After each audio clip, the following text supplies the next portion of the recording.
India का वो note छापता है, जिसमें अलग अलग मात्रा होती है। सोने की अलग मात्रा होती है, नोट की अलग मात्रा होती है। न्यूनतम मात्रा सोने की न्यूनतम मात्रा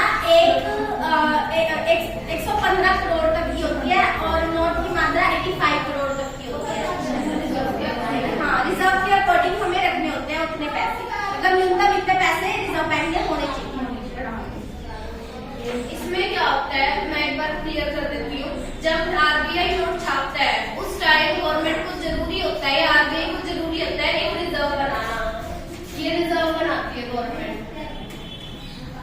इस रिजर्व में दो चीजें डलती हैं, एक तो डलता है गोल्ड और एक डलती है हमारी फॉरेन सिक्योरिटी। बाहर से आए जो सिक्योरिटी होती है, मतलब सिक्योरिटी इसकी जो होती है ना लिमिट, वो होती है 115 करोड़ की अमाउंट का गोल्ड होना चाहिए। 115 करोड़ के अमाउंट का गोल्ड तो होना ही होना चाहिए। हम इससे ज्यादा भी रख सकते हैं और इससे कम नहीं रख सकते, मिनिमम इतना होना चाहिए, इससे ज्यादा। और इन दोनों की पूरी लिमिट होती है 200 करोड़। इसमें से 115 करोड़ का गोल्ड और इसमें से 85 करोड़ की फॉरेन सिक्योरिटी। पर हम इसको चेंज भी कर सकते हैं। कई बार क्या होता है कि गवर्नमेंट 120 करोड़ का गोल्ड रख देती है और 80 करोड़ की फॉरेन सिक्योरिटी। इस रेशियो को चेंज कर सकते हैं, पर 115 करोड़ का गोल्ड तो जरूरी है। कई बार गवर्नमेंट सारी 200 करोड़ का गोल्ड भी रख सकती है, पर ये रिजर्व रखने के बाद ही आरबीआई नोट छापेगा, वरना नोट नहीं छपते हैं। और ये रिजर्व रखा किस लिए जाता है, जब हमें कोई मुसीबत पड़ती है या फिर कोई भी हमारे पास कोई भी किसी भी चीज की कमी होती है, तो इस रिजर्व का यूज किया जाता है। रिजर्व उसको कहते हैं जो हमारे आगे फ्यूचर में यूज होने के लिए हम पैसा रखते हैं। इसमें अपन बता सकते हैं हाँ, तो जब ये घटेगा नहीं घटेगा, लेकिन 200 तो मिनिमम होना चाहिए। मैक्सिमम 200 करोड़ की लिमिट होती है कि 200 करोड़ रखना है। इसमें चाहे तुम 115 करोड़ का ही और 85 का ही रख लो, 130 का ही और 70 का ही रख लो, पर ये 115 रखना जरूरी होती है। इसको बोलेंगे अंतर आ जाती है सुरक्षा। हाँ, जैसे कि हमारी फॉरेन में कोई एसेट पड़ी है, कोई हमारी लैंड पड़ी है, उस चीज को फॉरेन सिक्योरिटी बोलते हैं। कई बार फॉरेन शेयर्स होते हैं, शेयर मार्केटिंग होती है जो गवर्नमेंट करती है या हम करते हैं, तो वो चीजें इसमें आती हैं। नेक्स्ट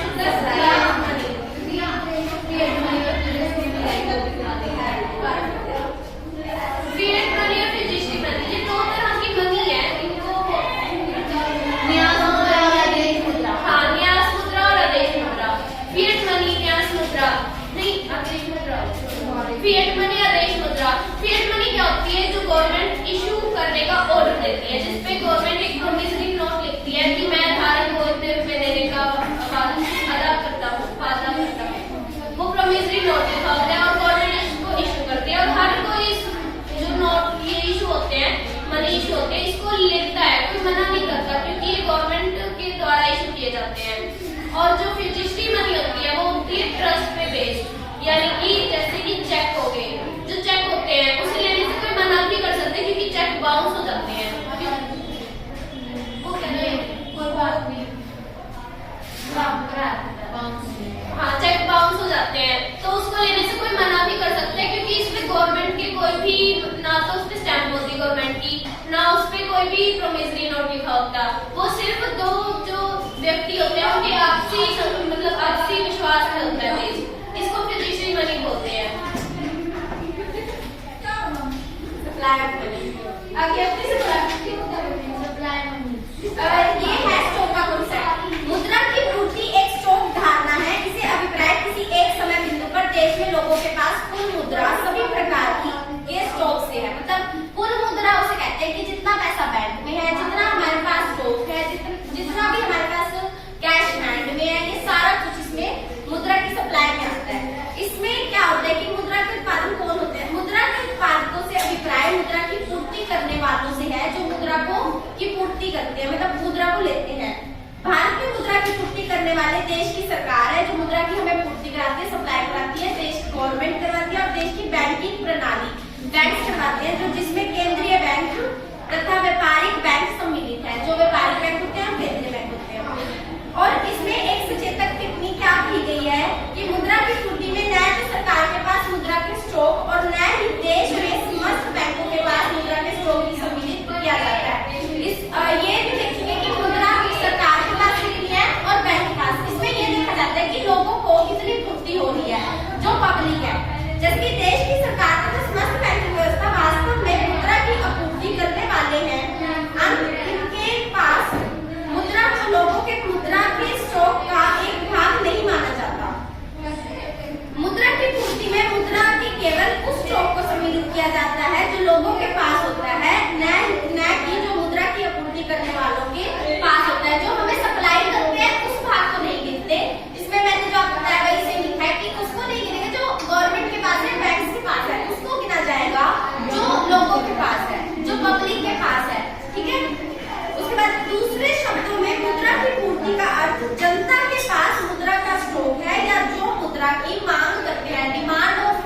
जनता के पास। हाँ, जनता के पास जितना पैसा है। करेंसी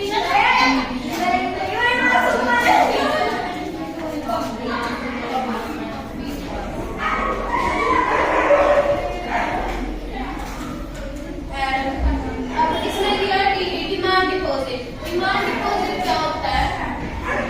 जिसको हम कभी भी डिमांड कर सकते हैं और जाके बैंक में से निकाल सकते हैं। इसमें दो तरह के अकाउंट होते हैं, एक तो होता है सेविंग अकाउंट करंट अकाउंट। और एक होता है करंट अकाउंट।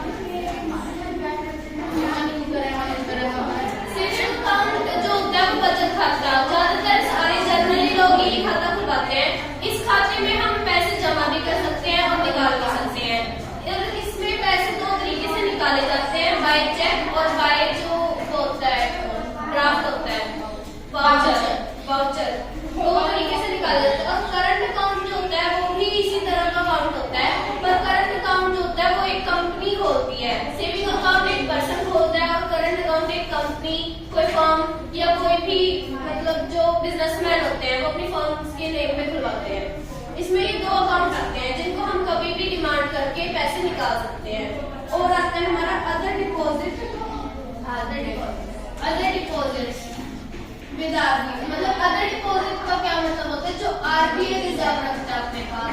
आरबीआई जो है वो एक रिजर्व बना के अपने पास रखता है ताकि आगे कोई भी डिफ्लेशन आता है या कोई भी मतलब दुर्घटना हो जाती है, कोई मतलब बहुत ज्यादा नुकसान हो जाता है देश को किसी भी एक्सपोर्ट इंपोर्ट में, तो उसको कवर करने के लिए आरबीआई जो रिजर्व रखता है अपने पास तो अदर डिपॉजिट बोलते हैं। और उसके बाद इसमें ये तीन चीजें आती हैं। फिर आगे बनता है M2 में क्या आता है? M1 एक तो ये तीनों चीजें, चाहे तो आप इन तीनों को दोबारा लिख सकते हैं या फिर आप सीधा M1 में लिख सकते हैं। और M1 के साथ इसमें आता है deposit with post office saving account, यानी कि पोस्ट ऑफिस व्यापारी बैंकों की केवल साथी जमाएं। जो हमारे व्यापारिक बैंक होते हैं, व्यापारिक बैंक होते हैं जो डाक खानों के बचत बैंक खातों में जमाएं। जो डाक खाने कौन सकते हैं? डाक खाने होते हैं ना, डाक खाने जैसे पोस्ट ऑफिस, उसमें भी यही चार तरह के अकाउंट होते हैं कभी। एक तो आरडी यानी रिकरिंग डिपॉजिट, फिर FD fixed deposit, saving account और करंट अकाउंट। जो सेविंग अकाउंट और करंट अकाउंट होता है इसमें तो हम कभी भी डिमांड करके पैसे निकलवा सकते हैं, पर जो रिकरिंग और फिक्स्ड डिपॉजिट होता है इसमें क्या होता है? एक टाइम पीरियड सेट होता है कि उस टाइम के बाद भी आपको पैसे मिलते हैं। जैसे कि हम एफडी करवाते हैं तो उसके ऊपर टाइम होता है कि 3 साल बाद खुलेगी, 4 साल बाद खुलेगी, कई बार हम 18 साल की भी करवा देते हैं। जैसे लड़कियों की होती है 18 साल की एफडी, उसके ऊपर एक इन्वेस्ट होता है 0.7 0.4, वो टाइम के हिसाब से लगेगा। वो रहेगा। एफडी होती है, एफडी हम 20 साल से ज्यादा नहीं करवा सकते। एफडी की मैक्सिमम लिमिट होती है 20 साल। और आरडी क्या होती है? आरडी में हर महीने किस्त जमा होती है। हम एक अमाउंट सेट कर सकते हैं भी 500 रुपए, 1000 रुपए या 1500, 2000, जितने भी हम अमाउंट सेट करते हैं हर महीने एक उस फिक्स डेट को हमें वो पैसे जमा करवाना होता है बैंक में। और उसमें एक टाइम पीरियड होता है कि 3 साल बाद 3 साल की मतलब हम कॉपी करवाते हैं, 3 साल का अकाउंट या 2 साल का, मिनिमम 6 साल का खुलता है, 6 महीने का, 6 महीने तक की हम आरडी करवा सकते हैं। और एफडी 1 हफ्ते की और आरडी 6 महीने की। और इसमें क्या होता है कि हमें जो इंटरेस्ट रेट होता है वो पहले ही बता दिया जाता है कि आपको इतने इंटरेस्ट पे मिलता है। और उसके बाद क्या होता है कि अगर इंटरेस्ट का रेट चेंज होता है तो उसका कोई भी रेट नहीं होता हमारी आरडी या एफडी का। तो इसमें जो पोस्ट ऑफिस की सेविंग और करंट अकाउंट होते हैं उनको ऐड किया जाता है M1 के साथ। ठीक है।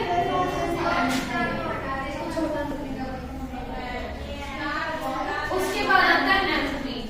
इसमें वही M1 के साथ व्यापारिक बैंकों का जो M1 के साथ आता है net time deposit with bank.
National स्तर पे मतलब राष्ट्रीय स्तर पे सेविंग करता है तो उसका एक सर्टिफिकेट मिलता है।